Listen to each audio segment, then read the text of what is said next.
പൊന്നു തിളങ്ങുന്ന ഒരു മനോഹരമായ വെള്ളച്ചാട്ടമുണ്ട് എന്ന് കേട്ടിട്ട് ഞങ്ങൾ ഇറങ്ങുന്നതാണ് കേട്ടോ.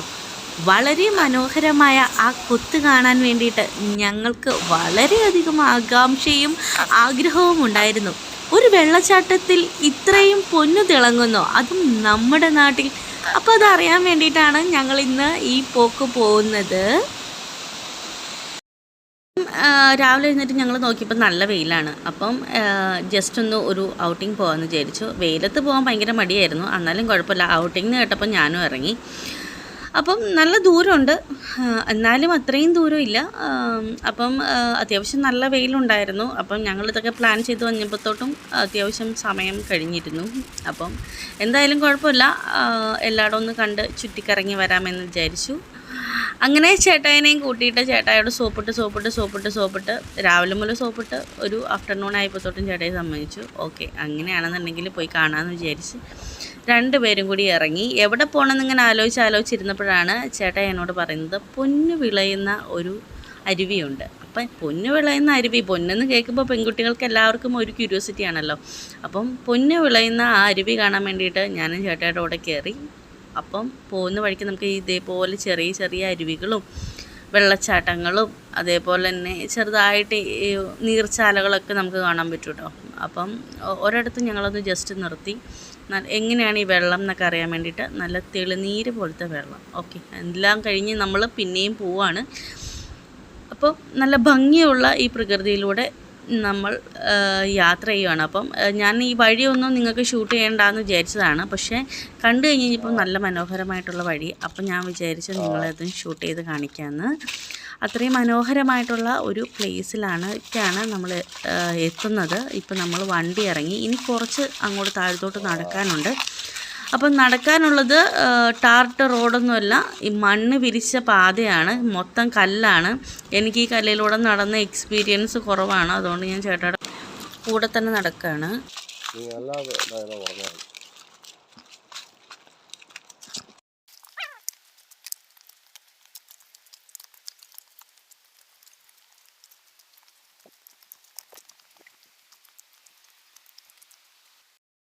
അപ്പോൾ നമ്മൾ റോട്ടിൽ നിന്ന് കുറച്ച് താഴത്തോട്ട് നടക്കാനുണ്ട്. ആ നടക്കുന്ന പാതയിൽ ഒരു വീടിൻ്റെ സൈഡിൽ കൂടെയാണ് നമ്മൾ താഴത്തോട്ട് ഇറങ്ങി വരുന്നത്.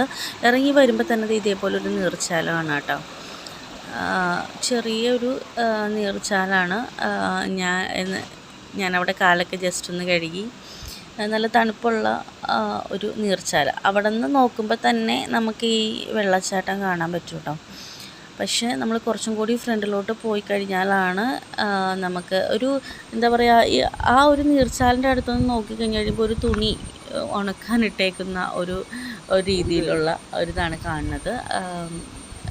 നമ്മൾ കുറച്ചും കൂടി അടുത്തോട്ട് ചെല്ലുമ്പോഴാണ് വെള്ളം ഒരു കൺസെപ്റ്റ് നമുക്ക് വരുന്നത്. പക്ഷേ നല്ല ഒരു സൗണ്ട്, ഇത്രയും ദൂരം നിന്നാൽ പോലും നല്ലൊരു സൗണ്ട് കേൾക്കാൻ പറ്റും കേട്ടോ.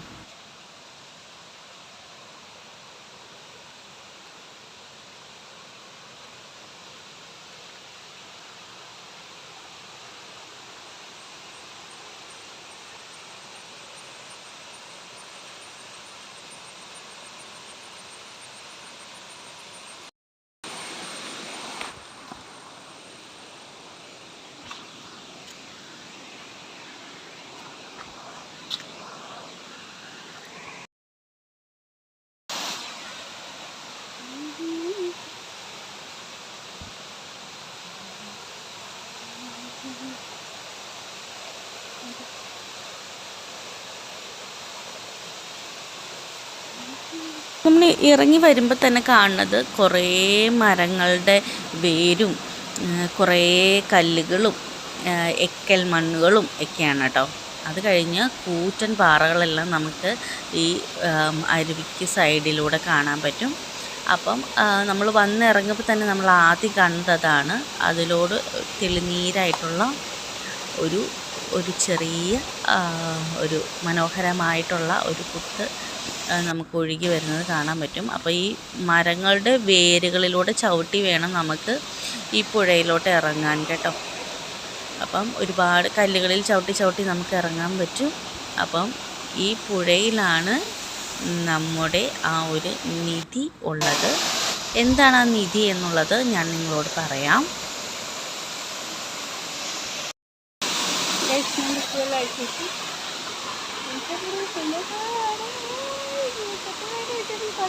ചേട്ടാ ഹായ് തരോ?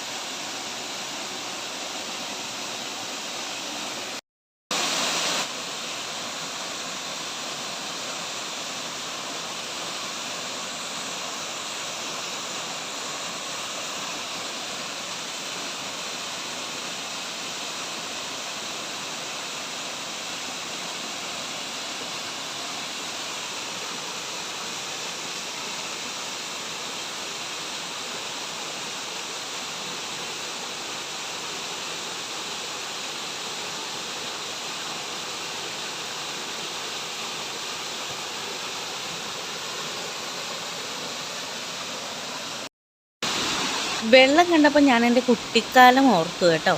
പുഴയിൽ നിന്ന് കയറാത്തതും ത്രേസ്യാമ്മച്ചി എന്നെ തല്ലി പുഴയിൽ നിന്ന് കയറ്റിയതും മണിക്കൂറുകളോളം പുഴയിൽ കിടന്ന് ചാടിയതും ഒക്കെ എൻ്റെ ഓർമ്മയിൽ വന്നു കേട്ടോ. കല്യാണം കഴിഞ്ഞ് വന്നതിന് ശേഷം പുഴയിൽ കുളിയൊക്കെ വളരെ കുറവാണ്. വീട്ടിലൊക്കെ പോകുമ്പോൾ മാത്രമാണ് പോകാറുള്ളൂ. പക്ഷേ ഇവിടെ വന്നു കഴിഞ്ഞ് ഇത് കണ്ടു കഴിഞ്ഞ് കഴിഞ്ഞപ്പോൾ എനിക്കൊന്ന് കുളിച്ചാൽ കൊള്ളാമെന്നൊക്കെ ഉണ്ടായിരുന്നു. പക്ഷേ ചേട്ടായി സമ്മതിച്ചില്ല. ഇതിന് ചുറ്റും മനോഹരമായിട്ടുള്ള ഒരു പ്രകൃതിയാണ് കേട്ടോ ഉള്ളത്. ഒരു നാട്ടും പ്രദേശമായതുകൊണ്ട് തന്നെ ഇതിൻ്റെ പ്രൗഢി നിലനിർത്താനായിട്ട് ഈ നാട്ടുകാർക്കും ചുറ്റുമുള്ളവർക്കൊക്കെ സാധിച്ചിട്ടുണ്ട് എന്ന് തന്നെ പറയാം. ഈ വെള്ളച്ചാട്ടത്തിൻ്റെ മറ്റൊരു പ്രത്യേകത എന്ന് പറയുന്നത് പ്രകൃതി ഒരുക്കുന്ന മനോഹരമായ ലൈറ്റിംഗ് ആണ് കേട്ടോ. അപ്പോൾ ഞാൻ നിങ്ങളെ കാണിച്ചു തരാം. ഇപ്പം നമ്മൾ ഇരിക്കുന്ന ടൈം കറക്റ്റാണ്, പക്ഷെ കുറച്ച് നേരം കൂടി കഴിയും. അപ്പോൾ ഞാൻ നിങ്ങൾ വീഡിയോയിൽ അത് കാണിച്ചു തന്ന് ലൈവായിട്ട് എങ്ങനെയാണ് വരുന്നത് ഞാൻ കാണിച്ചു തന്നുകൊണ്ടിരിക്കാം. അപ്പോൾ ഞാനിപ്പോൾ വെള്ളത്തിലിറങ്ങി നിൽക്കുവാണ്. ഇത് അന്ന് എന്താ പറയുക, ഒരുപാട് മഴ പെയ്ത ഒരു സമയമുണ്ടല്ലോ. ആ സമയത്ത് ഒരുപാട് എന്താ പറയുക മരത്തടികളും അതും ഇതുമൊക്കെ തോട്ടിൽ വന്ന് കിടക്കുന്നുണ്ട്. അത്രയും വൃത്തികേടൊന്നുമല്ല, എന്നാലും എന്താ പറയുക ക്ലീനായിട്ടുള്ള ഒരു വെള്ളച്ചാട്ടത്തിൻ്റെ താഴെ ഭാഗത്താണ് ഞാനിപ്പോൾ നിൽക്കുന്നത്. അപ്പം ഈ പ്രകൃതി തന്നെ എന്താ പറയുക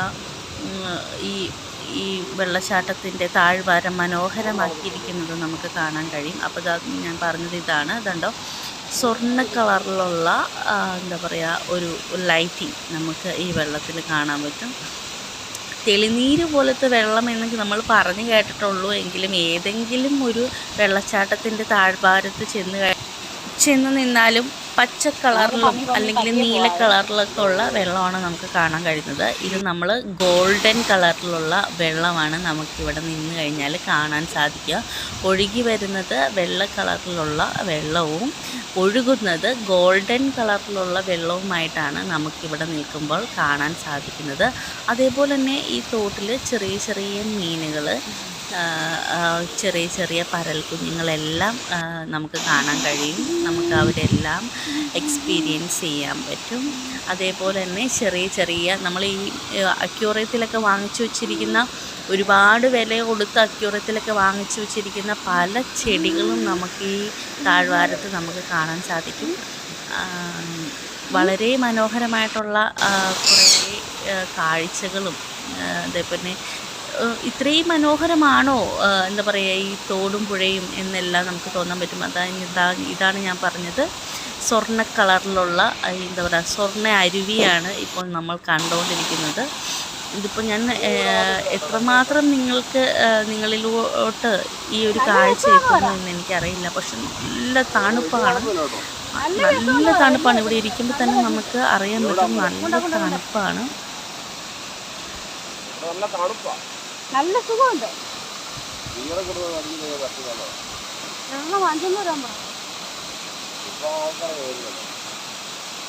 അധികം ആൾക്കാരൊന്നുമില്ല, 2 പെൺപിള്ളേർ 3 ആണുങ്ങളുള്ളൂ. വരാൻ ഏട്ടൊന്നുമില്ല കേട്ടോടാ, 3-4 ജനുള്ളൂ. പോരെടാ.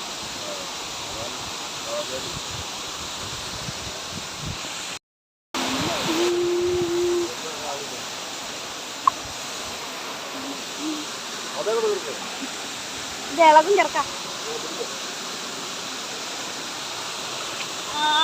അവിടെ ഇരിക്കാം.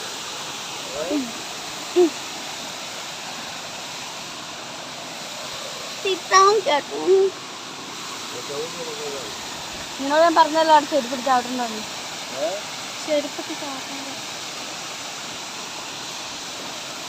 ഞാൻ അങ്ങനെ കാലിട്ടിരിക്കാം. അപ്പം പറന്ന് വന്ന് കൊത്തും. അത് വീഡിയോ എടുക്കാം. കൊത്തും കാൽമേല്.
ഇപ്പം ഞങ്ങൾ ഇരിക്കുന്നതെന്ന് പറഞ്ഞു കഴിഞ്ഞാൽ ഈ പുഴയ്ക്ക് നടുക്കിലൂടെ ഇട്ടിരിക്കുന്ന കല്ലുകൾക്ക് മുകളിലാണ് കേട്ടോ. അപ്പോൾ നമുക്ക് കുട്ടികളെ കൊണ്ടൊക്കെ വരാൻ പറ്റുന്ന ഒരു പ്ലേസാണ്. എന്നാലും അപകടങ്ങളൊക്കെ നടന്നിട്ടുണ്ടെന്ന് പണ്ടത്തെ ആൾക്കാർ പറയാറുണ്ട്. പക്ഷേ ഇവിടെ അത്രയും പേടിക്കാനില്ലാത്ത ഒരു പ്ലേസാണ്. നമുക്ക് ഇറങ്ങി കുട്ടികളെയും കൊണ്ടും ഫാമിലിയെ കൊണ്ടും ഒക്കെ വരാൻ പറ്റുന്ന ഒരു പ്ലേസാണ്. നല്ലൊരു ഫീലായിരിക്കും നിങ്ങൾക്ക്. നമ്മൾ സിറ്റിയിലൊക്കെ താമസിക്കുന്ന പേഴ്സൺസിനൊക്കെ ആണെന്നുണ്ടെങ്കിൽ നാട്ടിൻപുറം ഒന്ന് എക്സ്പീരിയൻസ് ചെയ്യാൻ ഒക്കെ വരുമ്പോൾ ഈ ചിറ്റാറ്, സീതത്തോട്, വടശ്ശേരിക്കര, അതായത് പത്തനംതിട്ട ജില്ലയിലുള്ളവർക്കൊക്കെ ഇങ്ങോട്ട് വന്നിത് എക്സ്പീരിയൻസ് ചെയ്യാവുന്നതാണ്. അതുകൊണ്ടോ ഇപ്പോൾ നമുക്ക് ഗോൾഡനും സിൽവറും കളറ് മാറി മാറി വരുന്ന ഒരു കാഴ്ച നമുക്ക് കാണാൻ പറ്റും. ഇതെല്ലാം ഈ സൂര്യപ്രകാശത്തിൽ നിന്നുണ്ടാവുന്ന ഒരു മാറ്റമാണ് കേട്ടോ. അത്രയും മനോഹരമായിട്ടുള്ള ചെറിയ ചെറിയ കല്ലുകളും ഒക്കെ ഉള്ളത് കൊണ്ടാണ് നമുക്കിത്രയും നല്ല നല്ല കാഴ്ചകൾ എക്സ്പീരിയൻസ് ചെയ്യാൻ പറ്റുന്നത്. ഇത് മാത്രമല്ല, ഈ പുഴയിലോട്ടെല്ലാം എന്താ പറയുക, മരങ്ങൾ വളർന്നിട്ട് അതിൻ്റെ വേരുകൾ വന്ന് നിൽക്കുന്ന കാഴ്ചയെല്ലാം നമുക്ക് കാണാൻ പറ്റും കേട്ടോ. അതേപോലെ തന്നെ ഇതിനടുത്ത് തന്നെ ചെറിയ ഒരു ഈറ്റക്കാടും ഉണ്ട്. ഈറ്റക്കാട് പേടിക്കാനൊന്നുമുള്ള ഒരു ഈറ്റക്കാടല്ല. ഞാൻ പറഞ്ഞതുപോലെ തന്നെ ആ വെള്ളപ്പൊക്കം വന്ന സമയത്ത് ഒരുപാട് എക്കൽ മണ്ണുകളൊക്കെ അടിഞ്ഞ് കുറച്ച് അതിൻ്റെ സൈഡൊക്കെ കുറച്ച് ഇതായിട്ടുണ്ട്. പക്ഷേ നല്ല മനോഹരമായിട്ടുള്ള ഒരു ഫീൽ നൽകുന്ന തണുത്ത ഒരു അന്തരീക്ഷം തന്നെയാണ് ഇവിടെ. വലിയ ചൂടൊന്നുമില്ല. എന്താ പറയുക, കളകളം ഒഴുകുന്ന അരുവിക്കരികിൽ തന്നെയാണ് ഞാൻ ഇപ്പോൾ നിൽക്കുന്നത്.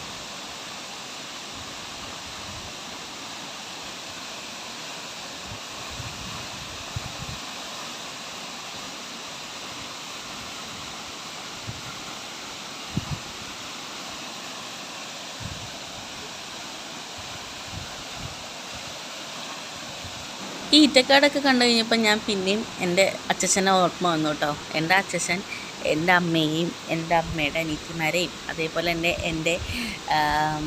എൻ്റെ അപ്പച്ചനും അമ്മച്ചിയും, അതായത് അക്കരമ്മച്ചിയൊക്കെ ഈ ഈറ്റ വെട്ടിയാണ് മക്കളെ പഠിപ്പിച്ച് വളർത്തി വലുതാക്കിയതൊക്കെ. അപ്പം ഞാനിപ്പോഴും ഇതൊക്കെ ഓർക്കൂട്ടോ. പിന്നെ എൻ്റെ ചെറുപ്പത്തിലൊക്കെ ഈ പനമ്പ് നെയ്യുന്ന ഒരു സംഭവം ഉണ്ടായിരുന്നു. അപ്പം അത് നെയ്യാൻ പഠിപ്പിക്കുന്നതും ഒക്കെ ആയിട്ടുള്ള കാര്യങ്ങളുണ്ടായിരുന്നു. ഞാൻ ഏറ്റവും കൂടുതൽ ഓർക്കുന്നത് ലിസി ആൻറ്റീനെയാണ്. ലിസി ആൻറ്റിയുടെ വീട്ടിൽ ചെല്ലുമ്പോഴായിരിക്കും ഈ പനമ്പ് നെയ്യാന്ന ഒരു കാര്യം കൂടുതലുമായിട്ടും ചെയ്യുന്നത്. അപ്പോൾ ഇത്ര പനമ്പൊക്കെ നെയ്യും. ഇപ്പോൾ നമുക്ക് ലീവുള്ള ദിവസമൊക്കെ ആയിരിക്കും ലിസി ആൻറ്റിയുടെ വീട്ടിൽ പോകുന്നത്. അപ്പം അവിടെ എനിക്ക് 2 സിസ്റ്റേഴ്സും 2 ബ്രദേഴ്സും ഉണ്ട്. അപ്പോൾ ഈ സിസ്റ്റേഴ്സിൻ്റെ പണി എന്ന് പറയുന്നത് ഈ പനമ്പ് നെയ്യുക എന്നുള്ളതാണ്. പനമ്പ് നെയ്ത് കൊണ്ടുവന്ന് കൊടുത്തു കഴിഞ്ഞാൽ മിഠായി വാങ്ങിക്കാനുള്ള ക്യാഷ് തരും ആൻറ്റി. അപ്പം അതിന് വേണ്ടിയിട്ട് ഈ പനമ്പ് നെയ്യുന്നൊരു സംഭവമുണ്ട്. അപ്പം ഈ നെയ്തുകൊണ്ടിരിക്കുമ്പോൾ തെറ്റിപ്പോയി കഴിഞ്ഞ് കഴിഞ്ഞാൽ ആൻറ്റിയുടെ നുള്ളലൊക്കെ ഞാൻ ഇപ്പോഴും ഓർക്കുന്നുണ്ട്. അപ്പോൾ അതേപോലെ തന്നെ എൻ്റെ അച്ഛൻ ഈ ഈറ്റ വെട്ടി, അതേപോലെ തന്നെ എൻ്റെ അപ്പച്ചനും ഒക്കെ ഈറ്റക്കാട്ടിൽ പോയിട്ട് ഈറ്റ വെട്ടിക്കൊണ്ട് വന്ന് എന്താ പറയണേ, നാട്ടിൽ വിൽക്കുന്ന ഒരു കാര്യമൊക്കെ ഞാൻ ഇപ്പോഴും ഓർക്കുന്നുണ്ട്.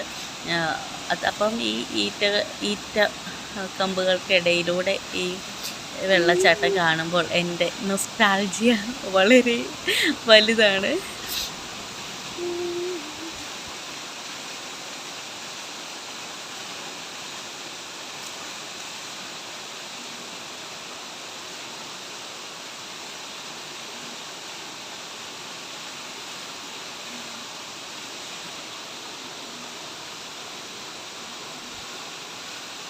പ്രകൃതിയെ സംരക്ഷിക്കുന്നതിന് വേണ്ടി പ്രകൃതി തന്നെ ഈ പുഴകൾക്ക് ഇടയിലും നടുക്കുമെല്ലാമായിട്ട് എക്കൽ കാടുകളും കുറ്റിച്ചെടികളും വളർത്തിയിട്ടുണ്ട്. അത് ഈ പ്രകൃതി തന്നെ ചെയ്തിരിക്കുന്ന ഒരു കാര്യമാണ്. അതുകൊണ്ട് തന്നെ ഒരുപാട് മണലുമൊന്നും ഒഴുകിപ്പോവാതെ തന്നെ ഈ ഒരു ഭംഗി നിലനിർത്താനായിട്ട് ഈ പ്രകൃതിക്ക് സാധിക്കുകയും ചെയ്യും. അപ്പം നമ്മൾ ഇരുന്നത് ഇതേപോലെയുള്ള കല്ലുകളിലാണ്. അപ്പം പുഴയ്ക്ക് നടുക്ക് ഇരുന്ന് നമുക്കൊരു വലിയ ചെറിയ വെള്ളച്ചാട്ടം കാണുവാനായിട്ട് മനോഹരമായിട്ടുള്ള ഒരു തണുത്ത അന്തരീക്ഷത്തിലിരുന്ന് നമ്മുടെ മൈൻഡ് ഫ്രഷ് ആവാനും റീഫ്രഷ് ആവാനും നമ്മുടെ മൈൻഡും അതേപോലെ തന്നെ നമ്മുടെ ആരോഗ്യവും അതേപോലെ തന്നെ നമ്മുടെ സമ്പ്രദായവും എല്ലാം നമുക്ക് ഓർക്കുവാനും എന്താ പറയുക എക്സ്പീരിയൻസ് ചെയ്യുവാനും ഒക്കെ പറ്റുന്ന ഒരു പ്ലേസാണിത്. അപ്പം നിങ്ങൾക്ക് ഫാമിലി ആയിട്ട് വരാം, ഫ്രണ്ട്സായിട്ട് വരാം. ഒരുപാട് വെഡ്ഡിങ് ഷൂട്ടുകളൊക്കെ നടക്കുന്ന ഒരു പ്ലേസാണ് കേട്ടോ ഇത്. അപ്പം ഇതേപോലെയുള്ള വെള്ളവും ആയിട്ടൊക്കെ നിങ്ങൾക്ക് എക്സ്പീരിയൻസ് ചെയ്യണമെന്നൊക്കെ ഉണ്ടെന്നുണ്ടെങ്കിൽ നിങ്ങൾക്ക് ഇങ്ങോട്ട് വരാം.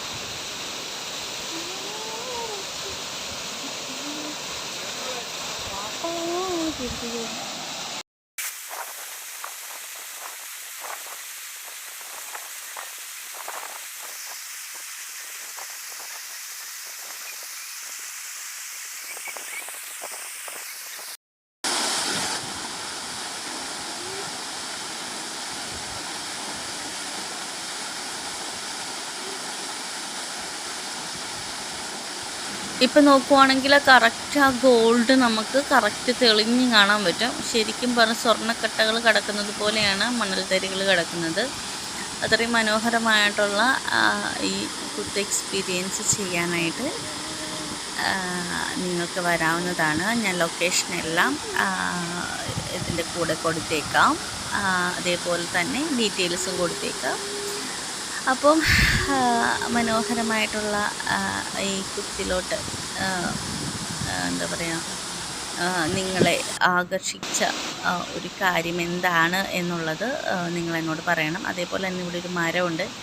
ഈ മരത്തിലൊക്കെ നമുക്ക് കയറാൻ ഒക്കെ പറ്റുന്നതാണ്, കയറിയിരിക്കാനൊക്കെ പറ്റും.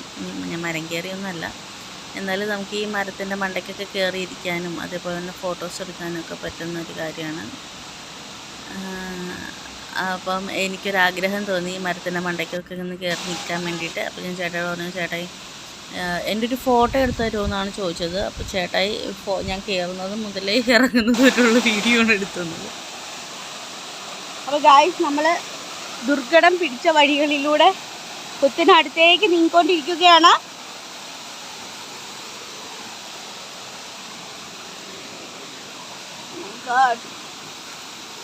കുപ്പിച്ചില്ലുകൾ ധാരാളം ഉള്ളതിനാൽ ഇവിടെ വരുമ്പോൾ സൂക്ഷിക്കുക. ഓക്കെ, അപ്പം ഇതാണ് പാറ. ഈ പാറക്കടയാണ് നമ്മൾ കയറി പോകേണ്ടത്. കുഞ്ഞിലേ മുതൽ പാറ കയറി നമുക്ക് ശീലമായതുകൊണ്ട് ഇതൊന്നും വലിയ പ്രശ്നമല്ല. പക്ഷേ കുറേ നാൾ കൂടിയിട്ട് പാറ കയറുന്നത് കൊണ്ട് പ്രശ്നമാണ്.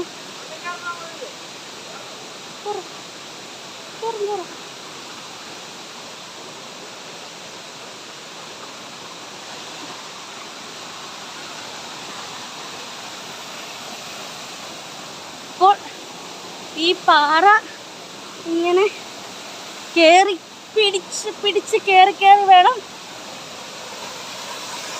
ആ കുത്തിനടുത്ത് എത്താൻ. കുറച്ച് ദുർഘടം പിടിച്ച വഴിയിലൂടെയാണ് നമ്മൾ പോയിക്കൊണ്ടിരിക്കുന്നത്.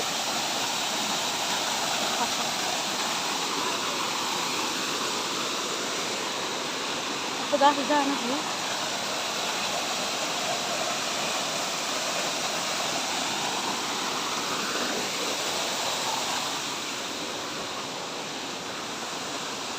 എനിക്കായിട്ട് നാളെ ചെയ്തത് നല്ല രസമുണ്ട്.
അപ്പൊ നമ്മളിതാ ഇത്ര അടുത്ത കൊത്തിന്റെ എത്തിയിരിക്കുകയാണ്.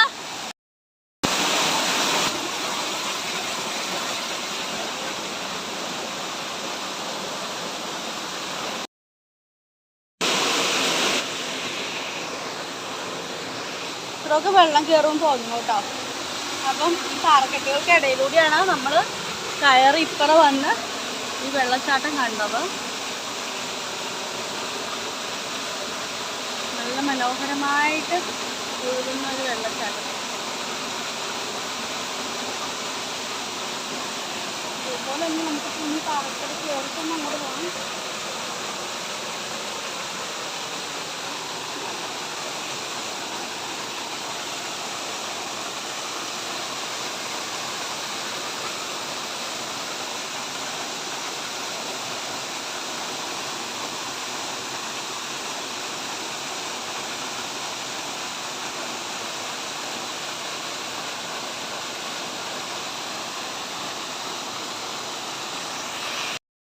അപ്പോൾ ഇതാ സൂര്യൻ്റെ താഴെ ഒരു വലിയ മരം.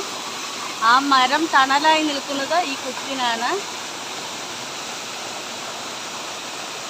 ഒരു ഷവർ പോലെ തോന്നുന്നുണ്ടല്ലേ. പേടിയില്ലാത്തവർക്കൊക്കെ ആണെങ്കിൽ പാറയ്ക്കുള്ളിൽ അടുത്തോട്ടൊക്കെ പോവാം കേട്ടോ. പക്ഷെ എനിക്ക് പേടിയാണ്, വഴുതി കിടക്കുന്നുണ്ട്. നമുക്ക് പാറ പരിചയമില്ലാത്തത് കൊണ്ടുള്ള പ്രോബ്ലമാണ്. അപ്പോൾ നമ്മൾ ഇനി ഈ പാറ ഇറക്കണം. ഇന്നത്തെ എൻ്റെ വീഡിയോ എല്ലാവർക്കും ഇഷ്ടപ്പെട്ടു വിചാരിക്കുന്നു. അപ്പോൾ ലൈക്ക് ചെയ്യുക, ഷെയർ ചെയ്യുക, സബ്സ്ക്രൈബ് ചെയ്യുക, കമൻറ്റ് ചെയ്യുക. ബൈ.